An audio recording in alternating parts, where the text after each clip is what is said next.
Today is a very auspicious day, Vijaya Dasami, and also appearance of our previous guru, Madhvacharya.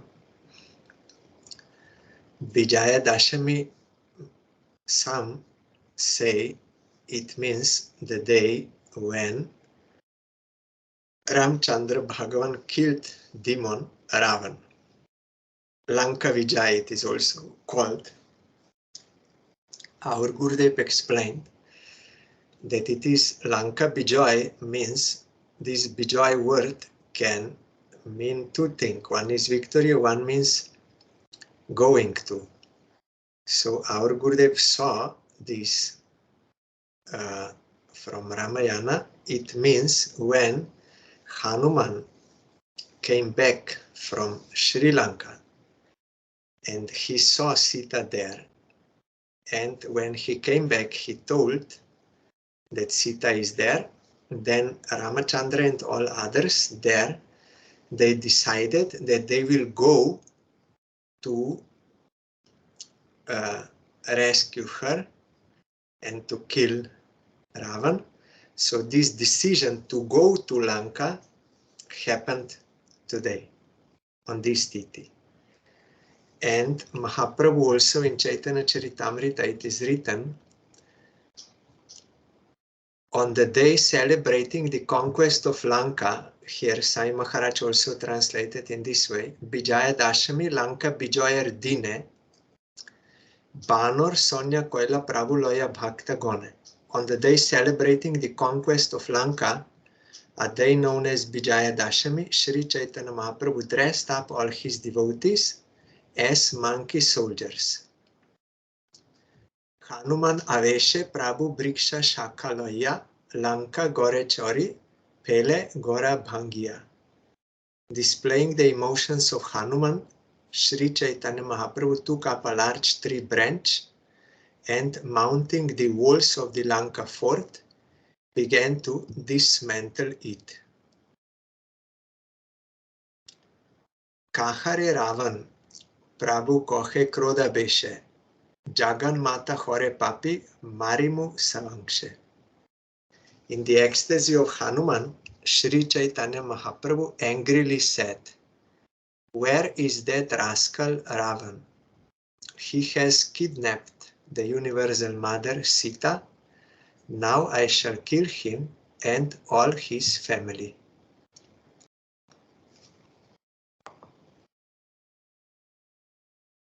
Sair abesh dekhi loke chamatkar, sarva log jai jai bole bar bar. Everyone became very much astonished to see the emotional ecstasy of Sri Chaitanya Mahaprabhu, and everyone began to chant all glories again and again, means jai jai or victory victory. One second.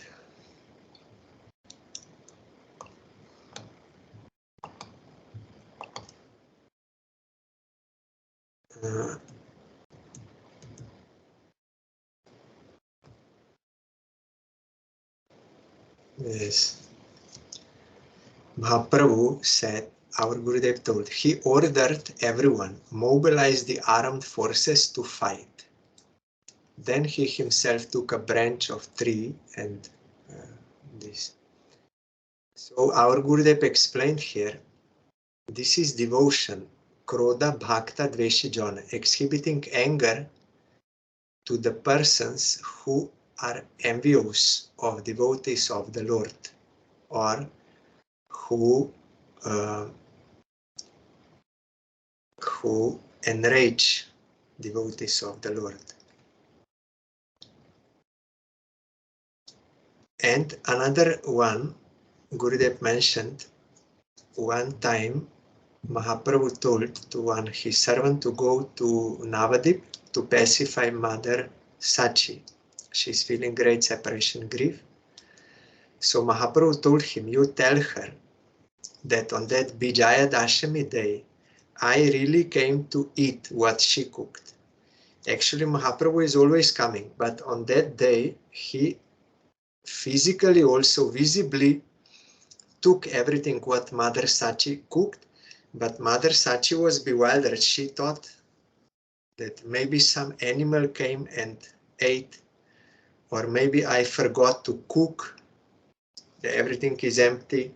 So she was not thinking that really Mahaprabhu came. But now Mahaprabhu said to that devotee, no, you tell her that it happened on that particular day. It was Vijaya Dasami, today's day.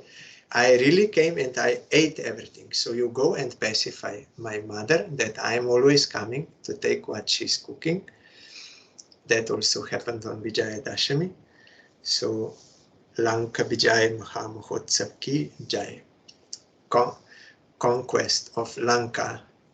Either in going there, our Gurudev decided to go. Some say Ravan was killed and Lanka was conquered. Here it is not mentioned in Chaitanya Charitamrita that Mahaprabhu means that Ravan was killed. And today also it is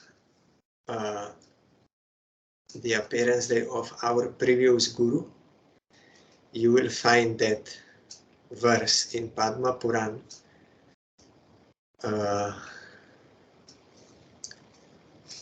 Sampradaya Bihina Jamantra Nishpalamata, that verse. If one does not take mantra from bona fide preceptorial channel, Guru Parampara, then chanting that mantra for many days of Brahma, Kalpas, will not give any fruit. It will be fruitless. Therefore, in Kali Yuga, there will be 4 world purifying Vaishnava Sampradayas, Shri, Brahma, Rudra, and 4 Kumaras. Shri accepted Ramanuja as Acharya, and Brahma accepted Madhvacharya. Rudra means Shiva accepted Vishnu Swami, and 4 Kumaras, they accepted Nimbarka Acharya. So in Kali Yuga, one must be connected to one of these 4 bona fide sampradayas. It is in Shastra. Chaitanya Mahaprabhu is Supreme Lord himself. But he taught by example. He does not need any guru. He himself is original guru. But to teach by his own example, he also accepted guru. In bona fide Guru Parampara, he accepted Madhva lineage. And he told why? Because in Madhva lineage, it is very clearly proven that Mayavat, Kevala Advaitavat explanation is wrong. Very clearly. So Mahaprabhu told, unless one totally gives up any kind of this idea of Mayavad, he cannot, that devotion cannot be strong. You know, Shankaracharya was ordered to preach that, to remove Buddhists from India and to bring people back to Vedic evidence. But then first Ramanuja came and he said, yes, Vedas are bona fide. But that explanation is wrong. This is the right explanation. And though Madhvacharya was satisfied with Ramanuja in this point about eternal devotion, our Gurudev told, all Vaishnava Acharyas accept that object of worship is eternal, worshipper is eternal, and worship is eternal, or transcendental eternal. That Tad Vishnu Paramam Padam Sadapa Shanti Surya Diviva Chakshuratatam. They proved in Rig Veda mantra. So all Vaishnava Acharyas accept this fact. But still, Madhvacharya was not fully satisfied. He thought that Ramanuja did not refute Mayavad so strongly in his commentaries. So Madhvacharya made commentary to Vedanta Sutra and to Upanishads and to Bhagavad Gita after getting the blessing of Vyasadeva in Badrikashram. He went there and he directly got darshan of Vyasadeva and he presented his conclusions and Vyasadeva approved. So he wrote, and he appeared in South India near Udupi, and he was not ordinary person from childhood already, because he is Hanuman avatar. Actually, Pavan, wind god or Vayu, his avatar is Hanuman. And next is Bhim, and next is Madhvacharya. They are all same person. Who was Hanuman in Treta Yuga, worshipping Ramachandra, is Bhim in Dwapar Yuga, worshipping Krishna. And same is Madhvacharya in Kali Yuga, worshipping Vyasadeva, Shakti Avatar. Then, when he was small boy, he told to his father that I will refute Shankaracharya's philosophy. Then father said, no, don't speak like this. It is impossible. Shankaracharya has so many followers in India and it is well respected everywhere. How you can refute? It is the same as saying that this my walking stick, dry wood, can become a tree and can bear fruit. Like this, impossible. Then Madhvacharya said, if I can make this dry stick, wooden stick, a tree which will give fruit, then you will believe me? Then father said yes. Then he took that stick and declared loudly, if I can refute Shankaracharya's philosophy all over India, then this wooden stick should become tree and give fruit. And it happened. Because everything is possible for empowered, pure devotee. Then he preached all over India Dvaitavad. Even he named, that is Advaita, Kevala Advaita is Shankaracharya. Then Ramanuja made Vishishta Advaita. It is oneness, but with some specialities, peculiarities. And Vishnu Swami gave Shuddha Advaita, purified oneness. And Nimbarka Acharya said Dvaita and Advaita, both are there. But Madhvacharya gave even the name Dvaita to very clearly say, no, Jiva and Brahma, they are two. They are not one. They are different. That is why also on all photos, all paintings and all deities, you will see Madhvacharya is holding hand like this. There are two. Jiva and Brahma means supreme. They are never same. They are two different. And there are 5 differences between Jiva and Supreme Lord, between one Jiva and another Jiva, between Jiva and matter, between matter and Supreme Lord, and between one matter and another matter. 5 differences are there, always existing. So very strongly he refuted, and also Mahaprabhu also told, he wrote that book, Mayavada Shata Dushani, 100 mistakes in Mayavad philosophy. He wrote that book, is very famous. He refuted all Shankaracharya's philosophy based on Vedic evidence.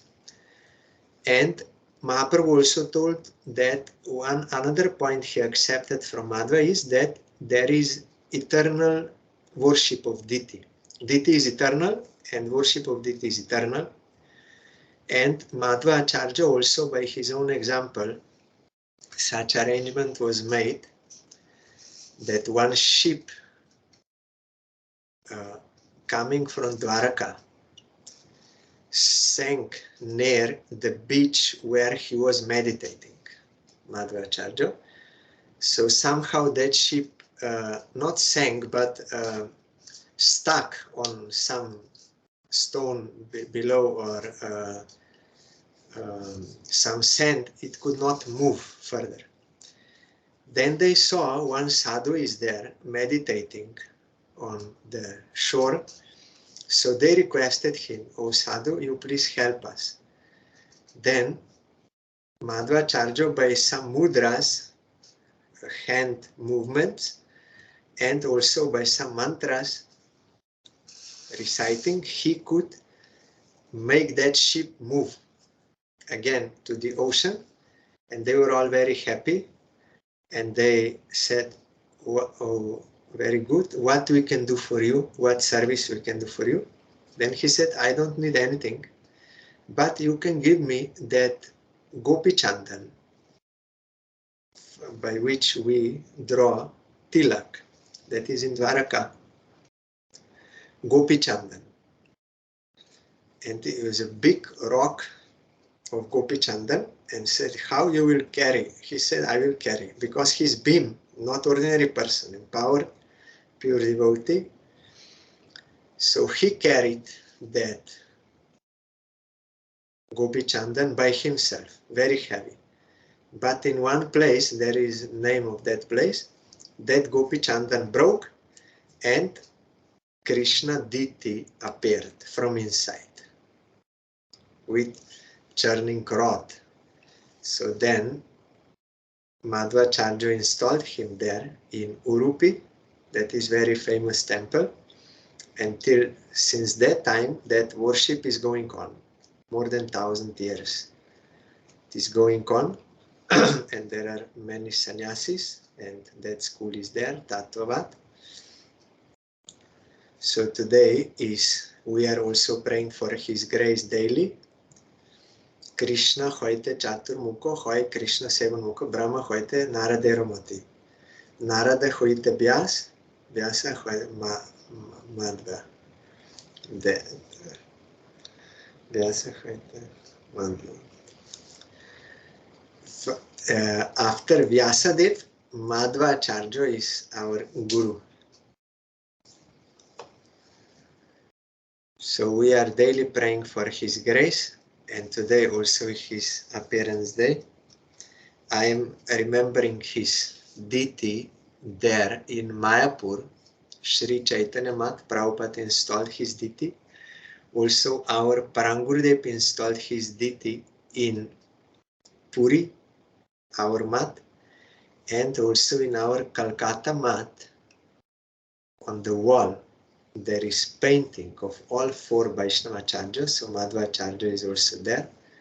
So I'm remembering and bowing down to his lotus feet and praying for his causeless mercy.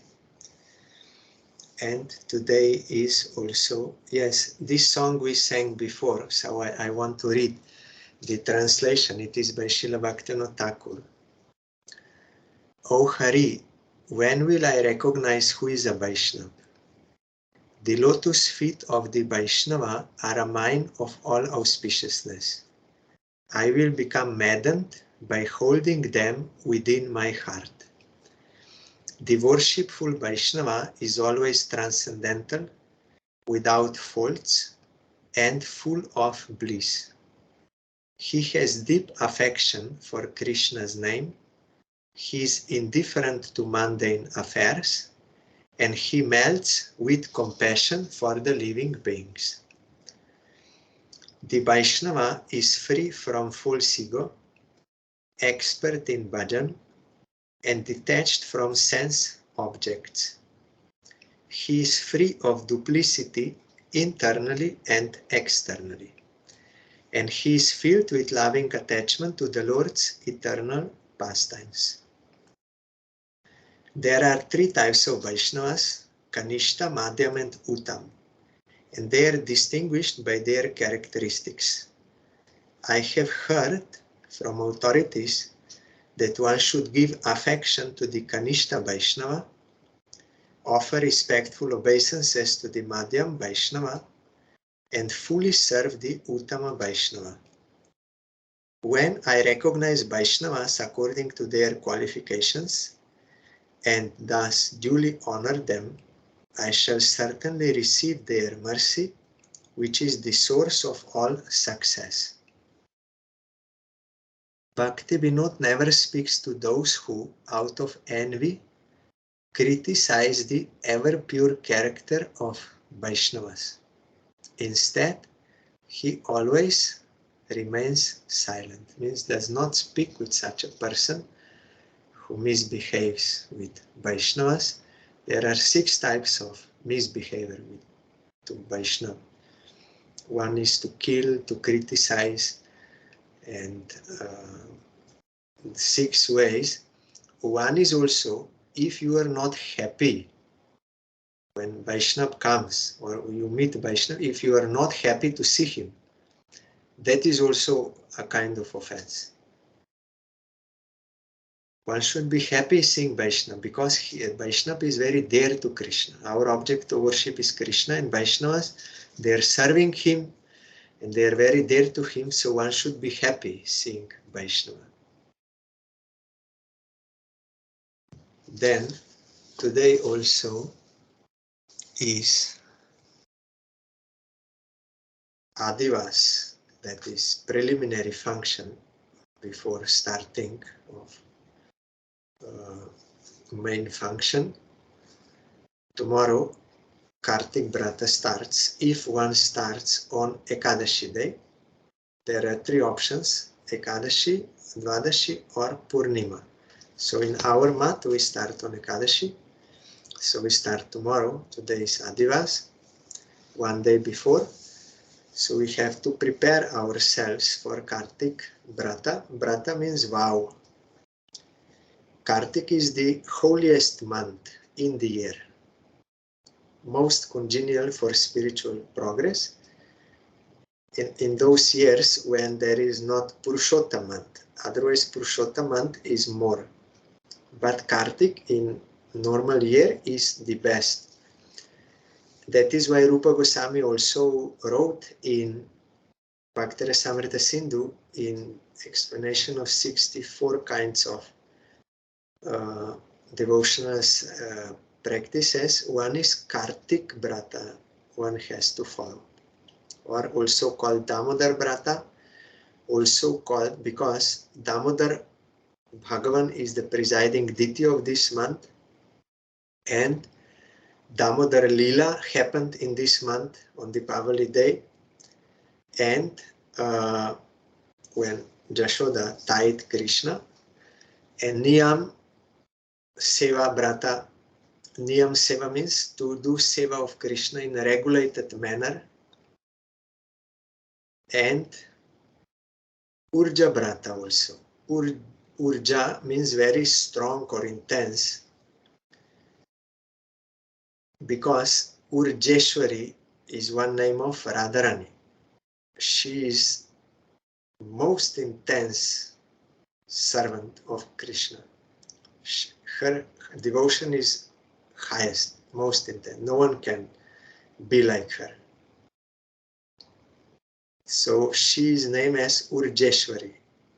So to please her and to follow in her footsteps, this is also called Urja Vrata. Intense.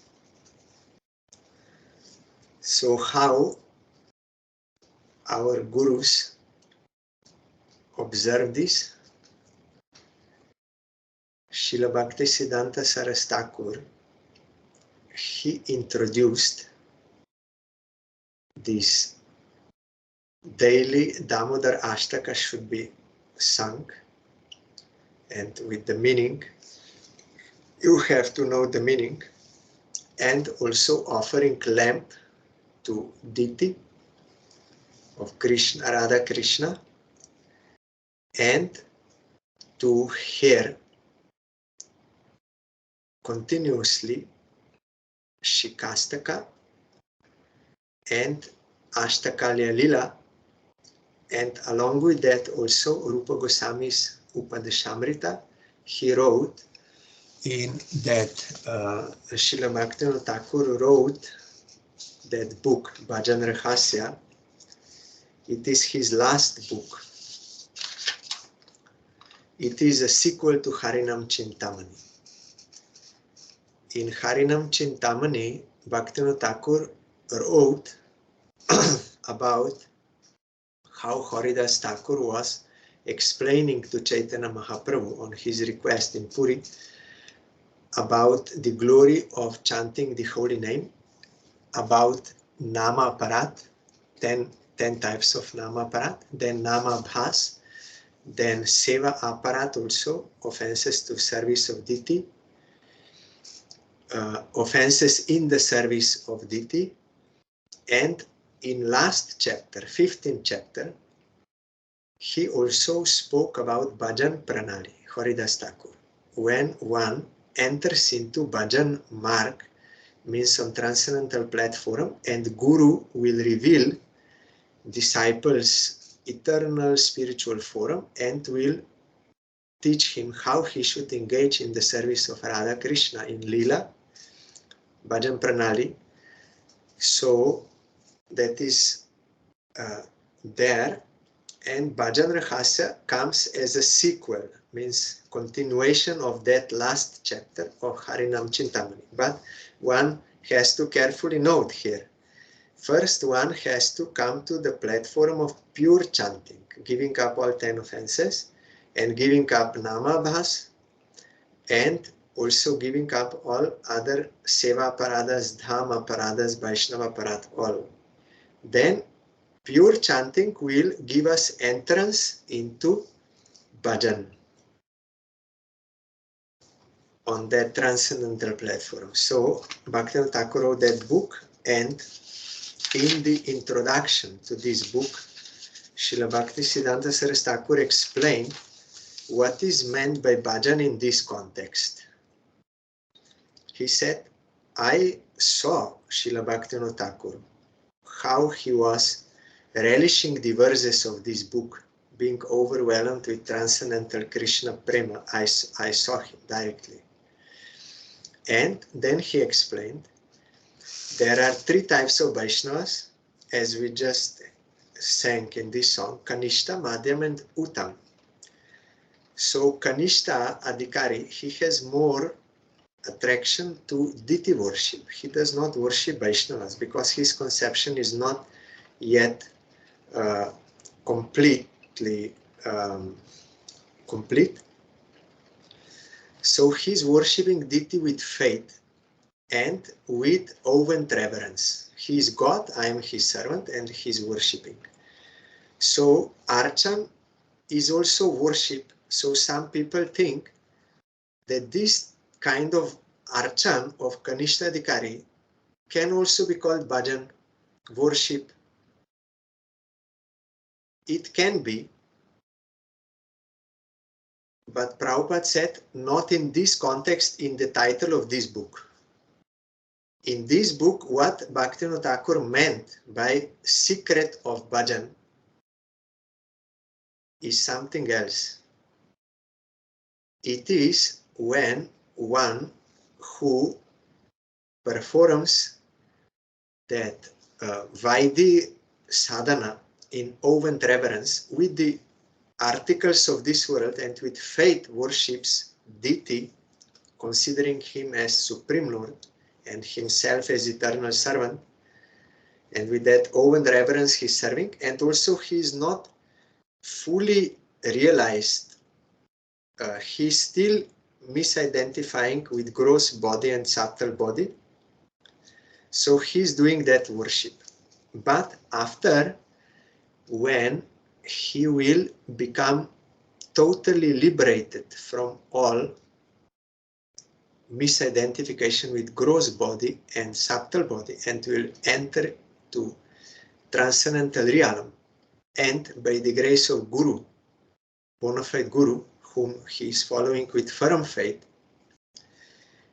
he will realize his intimate, sweet, delightful relation with Krishna, like master servant, but in intimate relation, like Raktaka, Patraka in Vrindavan, then, or as a friend of Krishna, or as mother or father affection to Krishna, or as gopis, that consorthood of love. When one will realize this, and he's fully on transcendental platform, and he's worshipping Krishna 24 hours on that liberated platform, that is called bhajan in this context.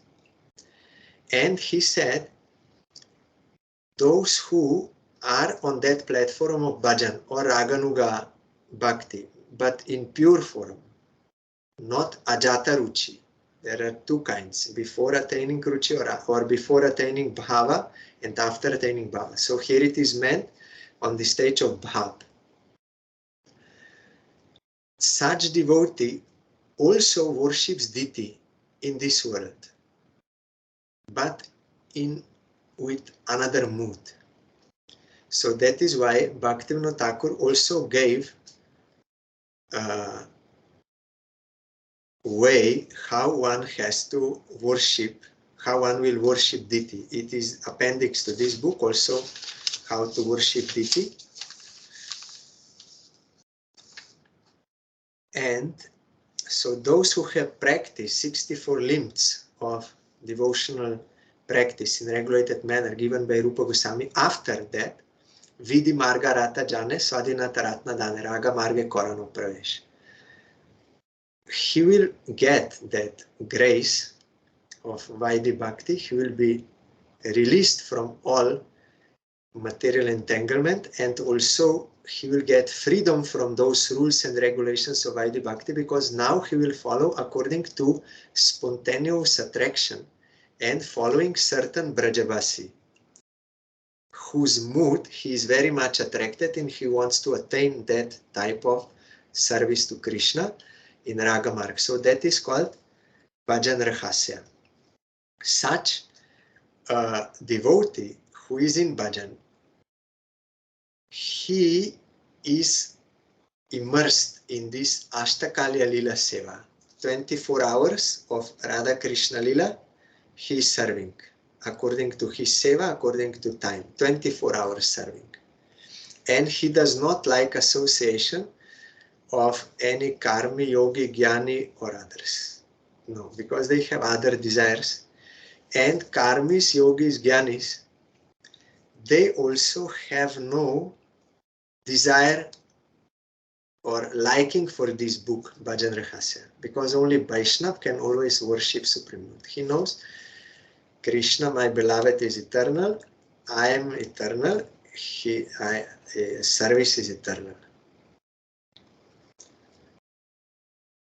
So they, karmis, jnanis, yogis, they cannot enter into that service, so they don't like this book.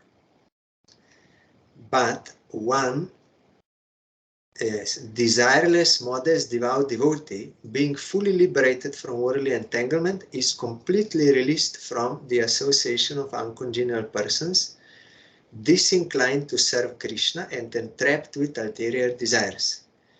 Just then only total service or service of 8 periods of the pastimes of Sri Krishna can be manifested in him.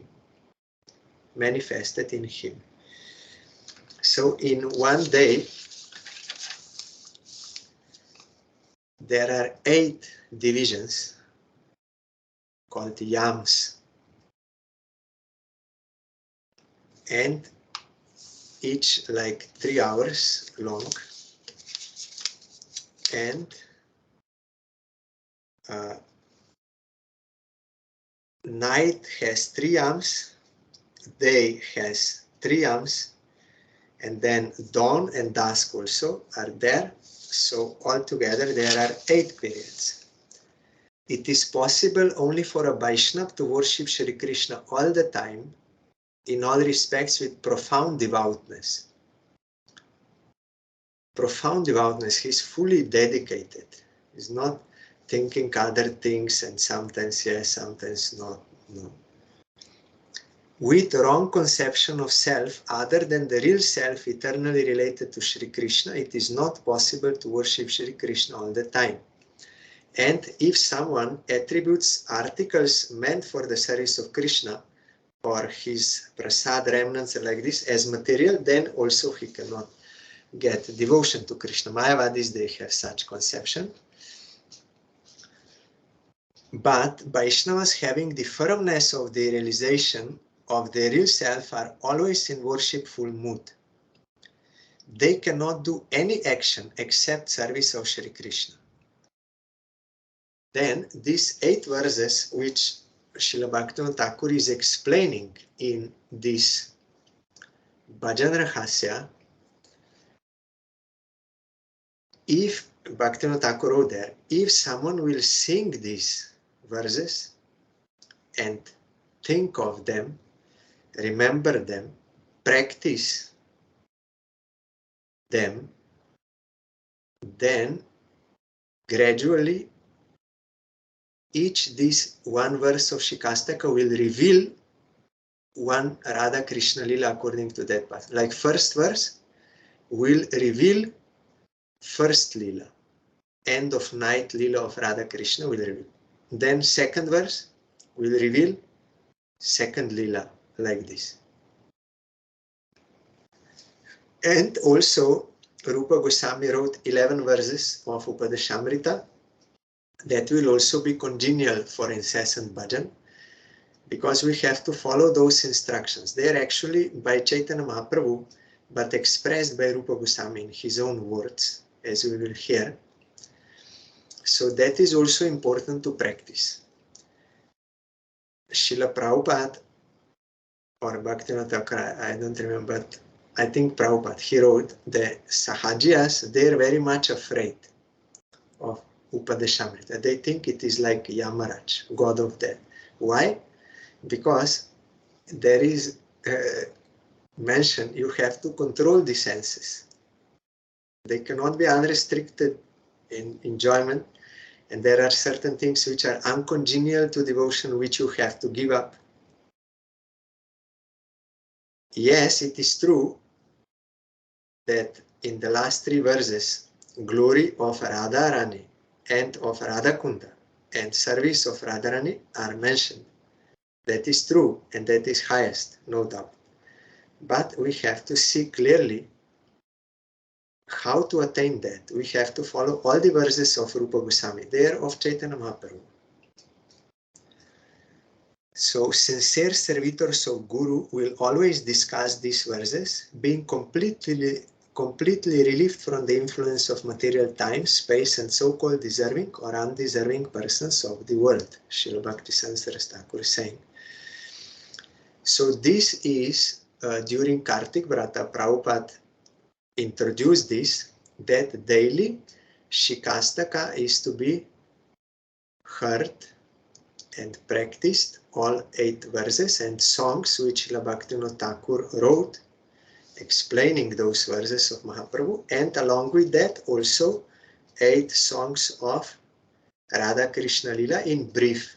From Govinda Lilamrita we are singing those kirtans, they are describing the Lilas of Radha Krishna. Purpose is, Gurudev told, purpose is that we may know that such sweet realm exists, transcendental sweet realm, and that such sweet pastimes are going on, and that such sweet associates are serving Radha Krishna, and hopefully we will get that greed to attain that mood of service as they have. In particular way, one will be attracted, so that is the purpose of hearing this lila and remembering this lila, to attain desire to serve as Brajavasis, that particular Brajavasi is serving. So this is in program, and also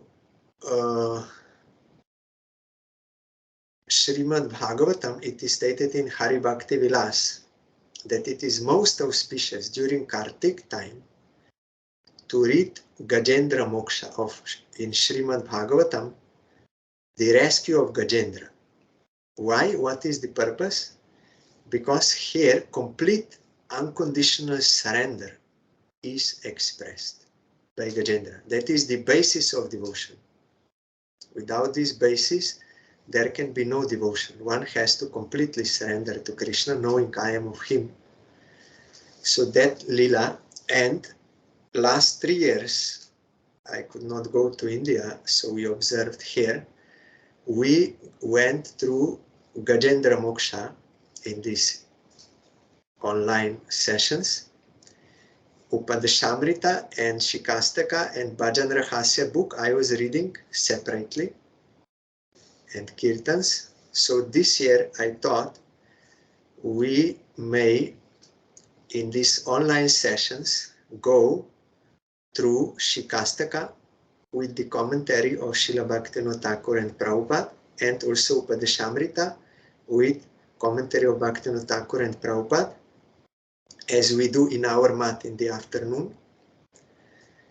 And if there will be some time left after we finish this, then also we can read Bhajan Rahasya. Our Gurudev also read sometimes in the morning, if we came back early from Nagar Sankirtan, he read from Bhajan Rahasya, and Gurudev told you have to read that book completely. This Kartik handbook is only some brief.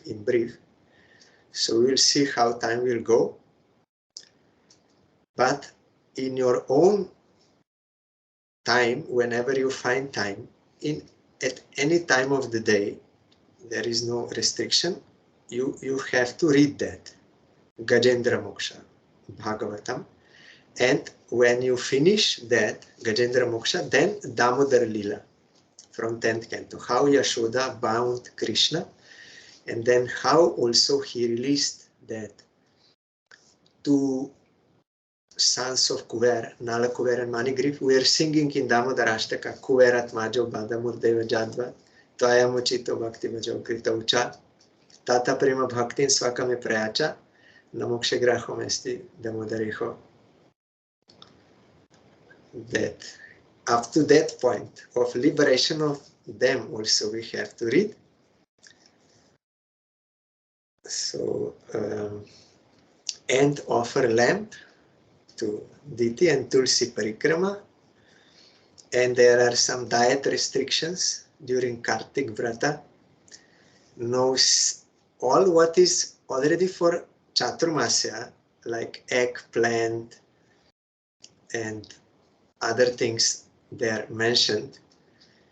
And additionally for Kartik, it is you should not take sesame seeds, no mustard seeds, no mustard oil, no honey, no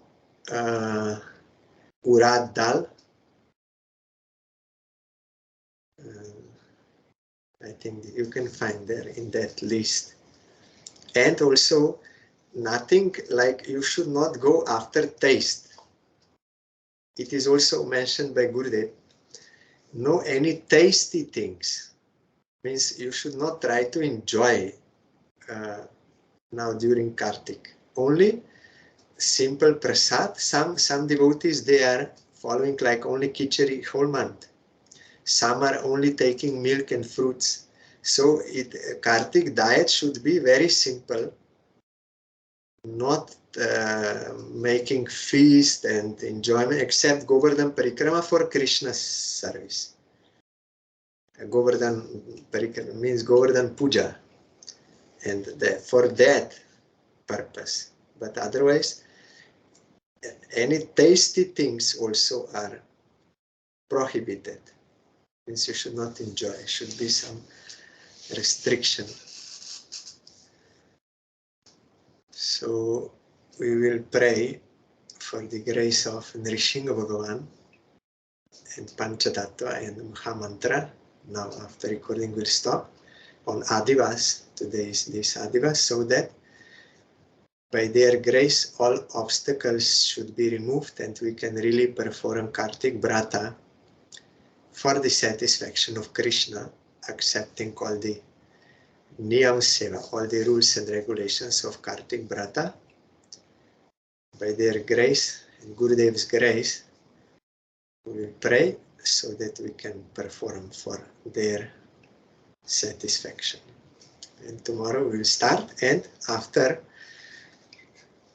this session, after the recording will stop, then we will do 7th and 8th Yam Kirtan, Shikastaka and Lila, like every year we did till now. Hari Bol.